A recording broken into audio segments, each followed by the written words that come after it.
Hola a todos mis queridos alumnos de la clase de vencedores, los saludo en el amor del Señor con mucho cariño, espero que estén de lo mejor, no solamente que estén bien, que estén de lo mejor porque están con Cristo, ¿cierto? Porque estamos con Dios, sabemos que Él tiene cuidado de nosotros, sabemos que Él nos ama, sabemos que Él nunca nos va a dejar. Y justamente más o menos de eso es que vamos a hablar en esta clase. Vamos a continuar con los evangelios, vamos a seguir estudiando el Evangelio de Juan, capítulo 14, versículos 15 en adelante. Y dice así: si me aman, obedezcan mis mandamientos. Otros manuscritos dicen, si me aman, obedecerán mis mandamientos. Que es lo mismo, pero en otro tiempo gramatical. Vamos a orar. Señor Jesucristo, decimos que te amamos.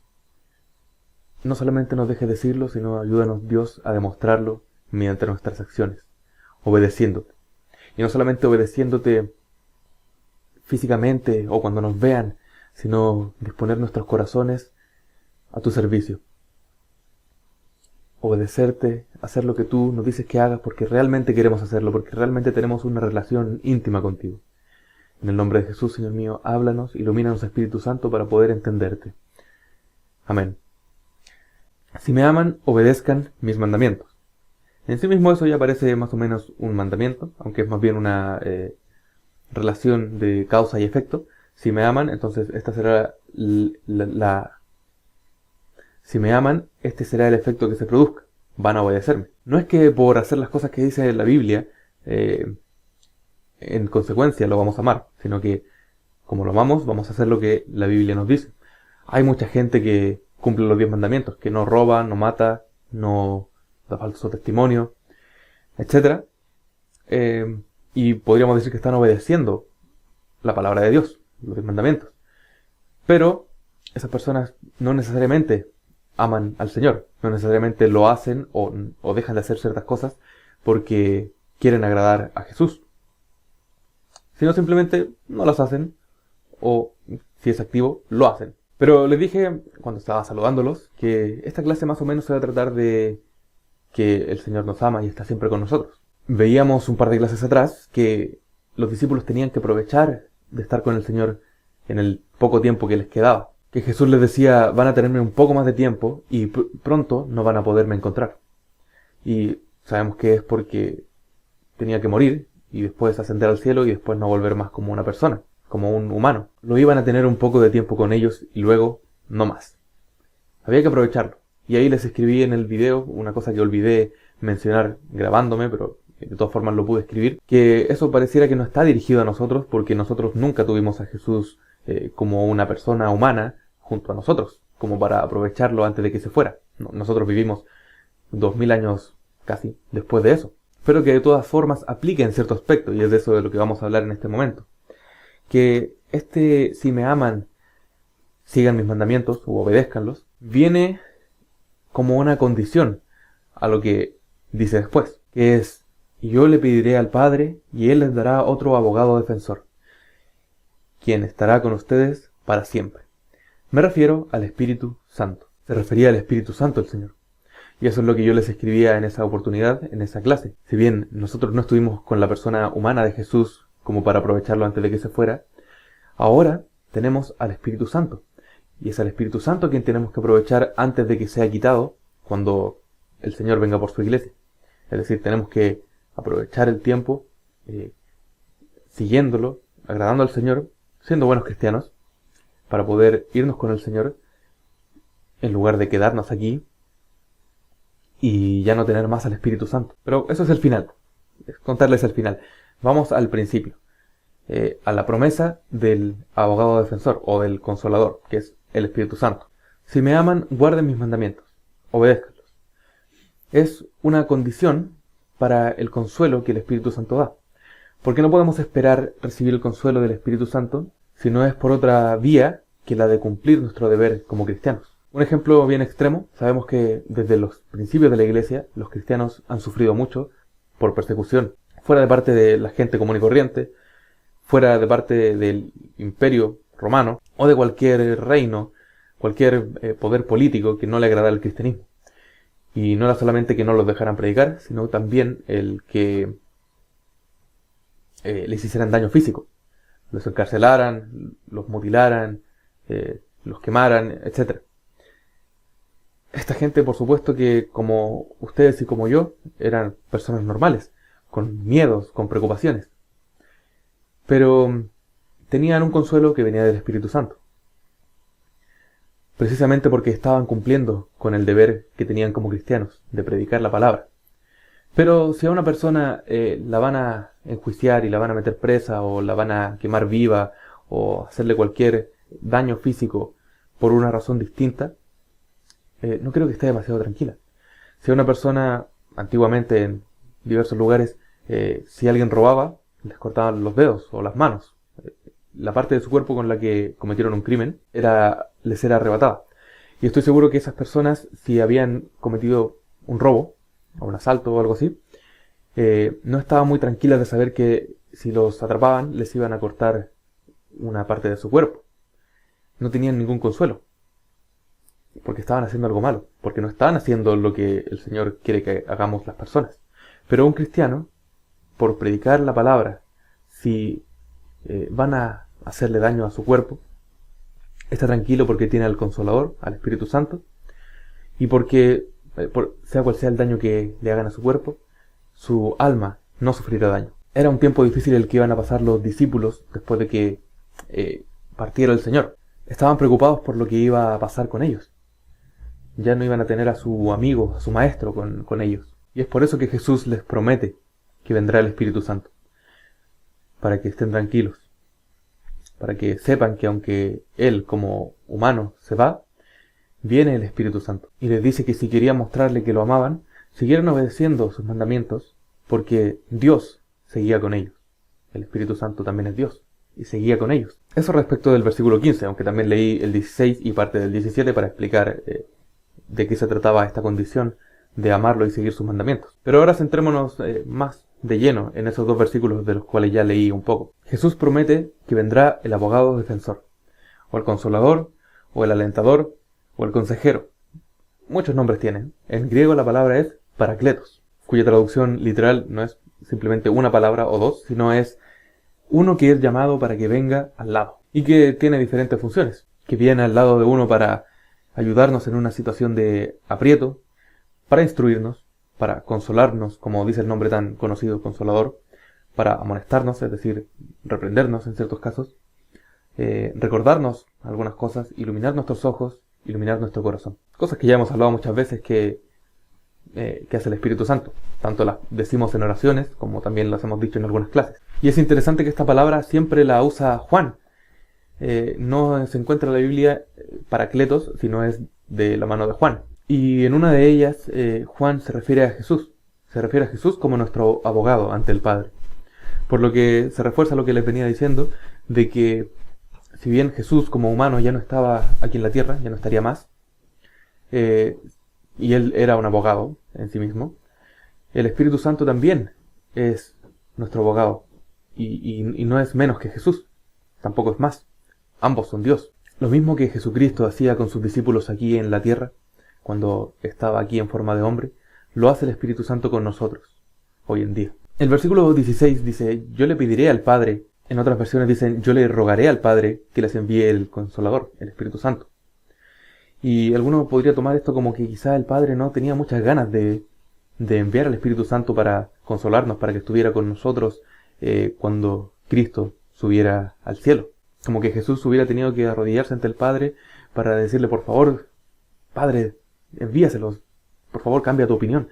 Pero no se trata de eso, sino que la palabra que se usa ahí para rogar, para pedir, es erotao, que es una petición con autoridad.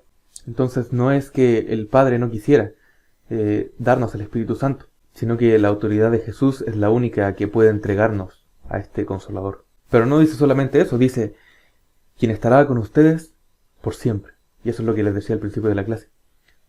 Dios está con nosotros por siempre. Jesucristo, como persona humana, iba a morir, iba a resucitar, y luego de un tiempo se iba a ir.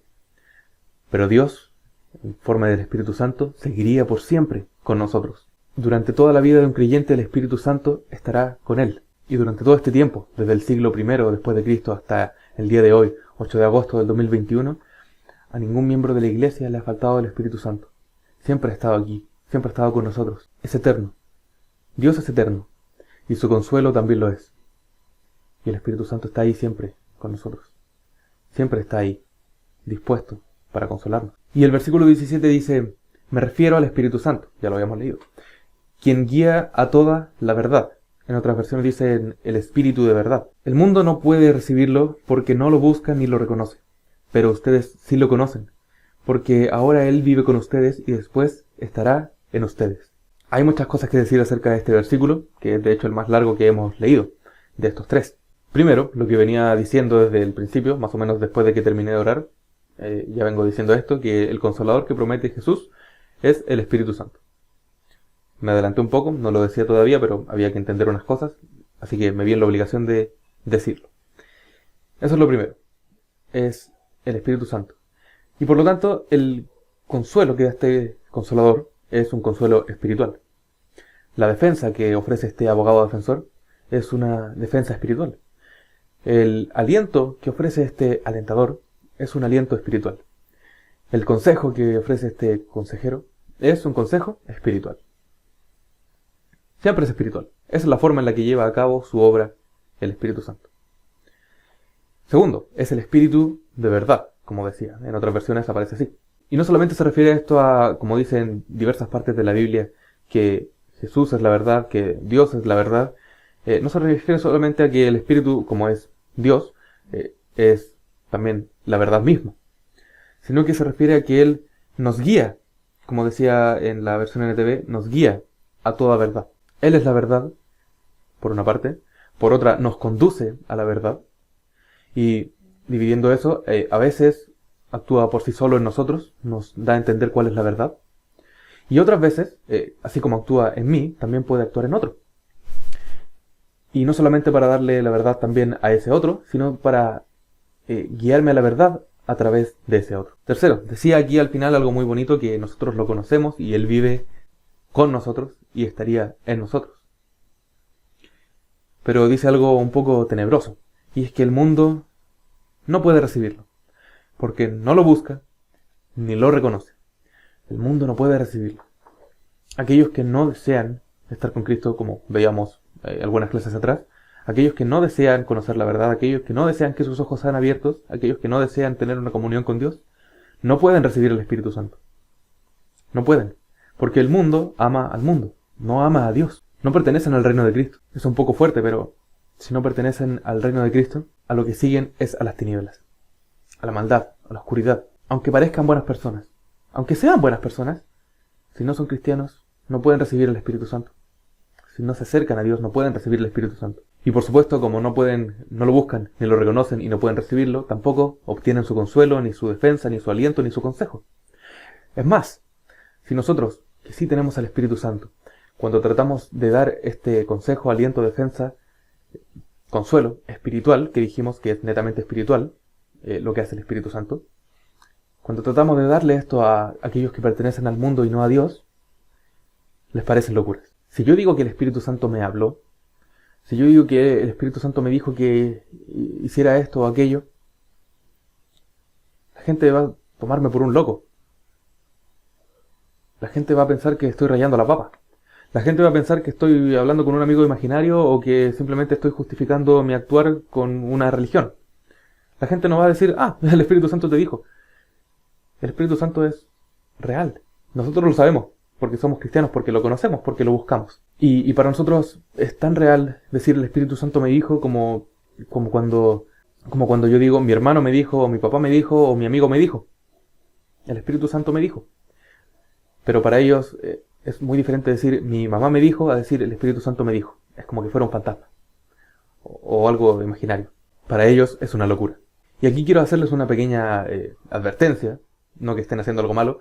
Pero de todas formas, aunque para nosotros sea muy normal y muy creíble decir el Espíritu Santo me habló o me dijo esto o aquello, aunque sea creíble, tenemos que siempre analizar todo. Hay mucha gente que le gusta hablar en nombre de Dios, cuando Dios no les ha dicho nada.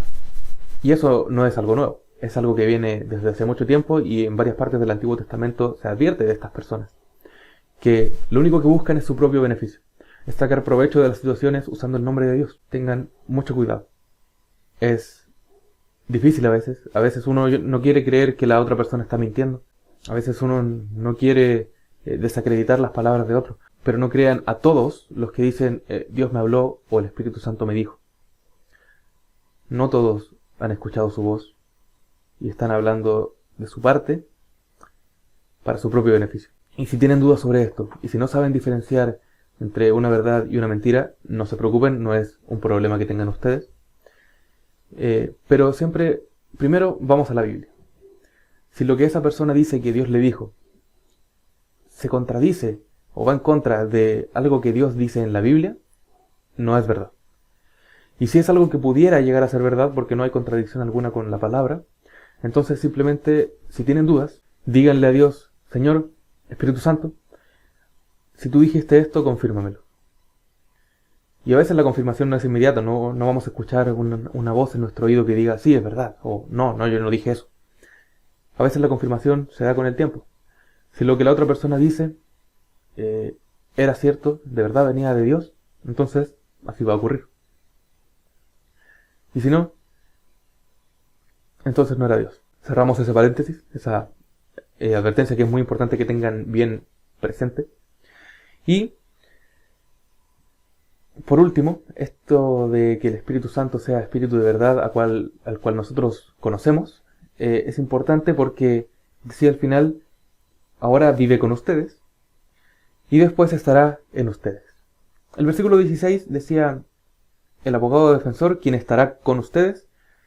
Ahora el 17 al final dice, él vive con ustedes y después estará en ustedes. Son tres formas en las que el Espíritu Santo se presenta respecto de nosotros. La primera es con nosotros, que significa simplemente estar en compañía de nosotros. Como, no sé, cuando un amigo va con nosotros a nuestra casa, no se queda a vivir en la casa, y no es que siempre nos acompañe a nuestra casa. Está en compañía de nosotros. Segundo, vive con nosotros.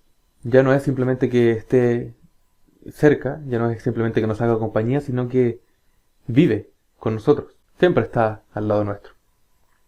Y por último, está en nosotros. A ellos les decía, ahora vive con ustedes y después estará en ustedes. Para nosotros esto es, ya vive en nosotros. No es que después va a estar en nosotros. Ya lo está. Y fíjense que va de menos a más. Primero es una compañía, después es vivir junto a nosotros y después vivir en nosotros. No es que el Espíritu Santo esté de vacaciones en nosotros. De hecho, no sé qué tan bonito lugar sea para vacacionar nuestras vidas.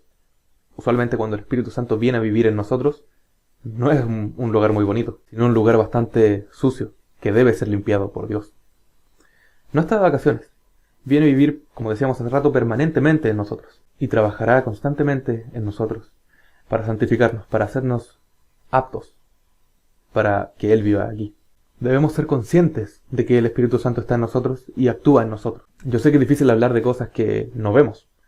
Es difícil, por ejemplo, en el colegio, aprendernos las partes de una célula, porque no tenemos una célula constantemente que estemos viendo y que nos podamos aprender de memoria. Pero de todas formas podemos tener un esquema, un dibujo, una maqueta y así aprender.